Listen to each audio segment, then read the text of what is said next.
ইয়াতে ভাৰতীয় কংগ্ৰেছ পাৰ্টিৰ পৰা আহিছিলে আৰু আপোনাৰ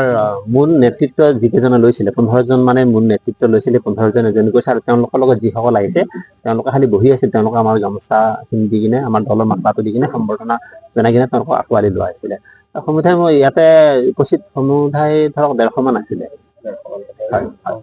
ন এতিয়া ধৰক আমাৰ অসম চৰকাৰৰ মাননীয় মুখ্যমন্ত্ৰী মহোদয়ৰ যি বলিষ্ঠ নেতৃত্ব আছে আৰু যি অসমৰ উন্নয়নৰ যি গাথা আছে সেইবোৰকে ৰাইজে ধৰক অনুধাৱন কৰিছে আৰু বুজিছে যে ভাৰতীয় জনতা পাৰ্টিৰ নেতৃত্বতে অসমখনৰ উন্নয়ন সাধন হ'ব সেইকাৰণে ধৰক আজি সংখ্যালঘু যিবোৰ এলেকা আছে সেই অঞ্চলবিলাকৰো সংখ্যালঘু আই মাতৃসকল আৰু যিসকল ব্যক্তি আছে তেওঁলোকে আজি যোগদান কৰিছে তেওঁলোকে অনুভৱ কৰিছে যে তেওঁলোকে ভাৰতীয় জনতা পাৰ্টিত সহযোগ কৰি কিনে যে অসমৰ উন্নয়ন আছে আৰু তেওঁলোকৰ যি উন্নয়ন আছে এই ভাৰতীয় জনতা পাৰ্টিৰ নেতৃত্ব চৰকাৰে তেওঁলোকৰ উন্নয়ন কৰিব তেওঁলোকে এতিয়া এইবোৰ বুজি পাইছে আগতে তেওঁলোকক ধৰক এটা বিভ্ৰান্তিমূলক কিছুমান কথাৰে তেওঁলোকক আঁতৰ কৰি ৰখা হৈছিল কিন্তু এতিয়া তেওঁলোকে বুজি পাইছে যে ভাৰতীয় জনতা পাৰ্টি সৰ্বধৰ্মীয় এটা দল হয় তেওঁলোকে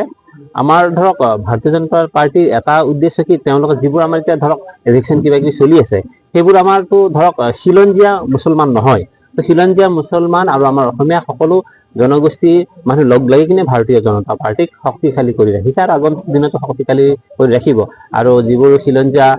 অধ্যুষিত অঞ্চল আছে সেই অঞ্চলৰ জনতাই এতিয়া বুজি পাইছে যে তেওঁলোকে যিবোৰ ৰাজনীতি আগতে তেওঁলোকক প্ৰলোভন দি কিনে চলা আছিলে সেইবোৰ ৰাজনীতি আৰু তাতে নচলে বুলি তেওঁলোকে গম পাইছে হয় যোগদান কাৰ্যসূচী সংখ্যালঘু জেগা বেহাৰগড়িয়া গতিকে আপুনি চাওক দলৰ আদৰ্শ এনেকুৱা যে সকলো জেগাতে যোগদান কাৰ্যসূচী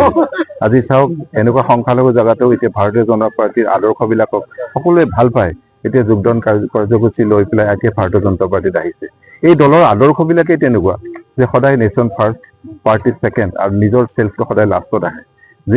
যিখন দলত আপোনাৰ দেখিছে নেতৃত্বই সকলো কাৰ্যকৰ্তাৰ লগত সমান্তৰভাৱে কথা পাতে চাহপাত খায় গতিকে সেই দলৰ আদৰ্শ লৈ পেলাই আপুনি আহিবই লাগিব আজি সংখ্যালঘু মানুহৰ এটা ভুল ধাৰণা আছিল ভাৰতীয় জনতা পাৰ্টি বুলি কোৱাৰ লগে লগে হিন্দু দল বুলি কৈ বহুতো কথাত আমাক আঁতৰাই ৰাখিছিল কিন্তু সময়ে তেতিয়া দেখা পোৱা গৈছে যে মানুহে বুজি পাইছে যে এইটো হৈছে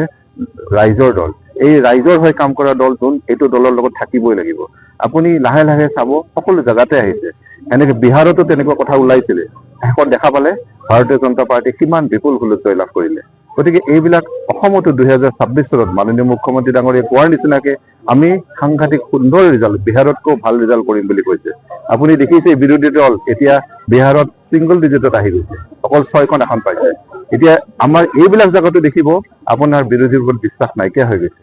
বিশ্বাস কেৱল মাননীয় মুখ্যমন্ত্ৰী ডক্টৰ সমষ্টিবিলাকত প্ৰতিষ্ঠান বিৰোধী হ'ব পাৰে আজু সমষ্টিটো আছে হ'ব পাৰে কিন্তু আপুনি দেখিব সময়ত 2026 চনত যদিও আপুনি কৈছে যে প্ৰতিষ্ঠান বিৰোধী ঢৌ আছে কিন্তু দলৰ নেতৃত্ব মাননীয় মুখ্যমন্ত্ৰী ডাঙৰীয়াৰ আদৰ্শ আৰু আমাৰ দিলীপ শইকীয়া ডাঙৰ নেতৃত্বত আপুনি দেখিব ভাৰতীয় জনতা পাৰ্টিয়ে বিপুল ভোটত জয়লাভ কৰিব আৰু যিবিলাক আপোনাৰ আঁচনিবিলাক দিছে এই আঁচনিবিলাক সকলো ৰাইজক টাচ কৰি যোৱা আঁচনি সকলো মানুহৰ নৰ্মেল চিম্পল মানুহবিলাকৰ আপুনি ঘৰ এটা আগতে সপোন দেখিছিলে আজি এই ঘৰবিলাক বাস্তৱত পৰিণত হৈছে অৰুণোদয় যথেষ্ট মানুহক সহায় কৰিছে এটা নৰ্মেল এটা চিম্পল পৰিয়ালৰ কাৰণে আপুনি যেতিয়া 1200 টকা এতিয়া গৈ 3000 টকালৈকে পাইছে গতিকে মহিলাবিলাকৰ যিবিলাক উদ্যমী আঁচনি পাইছে গতিকে এইবিলাকে যথেষ্ট সহায় কৰিছে আপুনি বিহাৰতো দেখিছে এই আঁচনিবিলাক আমাৰ ইয়াৰ পৰাই গৈ তেওঁলোকে লৈছিলে আমাৰ সকলো মহিলাই ভোট দিছে আৰু ঘৰখনে যদি মহিলাই ভোট দিব নিশ্চয়কৈ পৰিয়ালটোৰ সকলো মানুহে ভোট দিব আৰু তেনেকুৱা সেই আদৰ্শবিলাক লৈ প্ৰধানমন্ত্ৰীৰ যিটো ইচ্ছা যে মহিলা সবলীকৰণ হ'ব লাগে মহিলাৰ উন্নতি হ'ব লাগে মহিলাৰ উন্নতি হ'লেহে দেশৰ উন্নতি হ'ব আৰু যিমান উন্নতমানৰ দেশ দেখিছে সকলোত দেখিছে আপুনি মহিলাবিলাকে কাম কৰি ভালকে আগবাঢ়ি গৈছে যিকোনো খবৰৰ বাবে যোগাযোগ কৰক 7099017330 লগতে 7099017110 নম্বৰত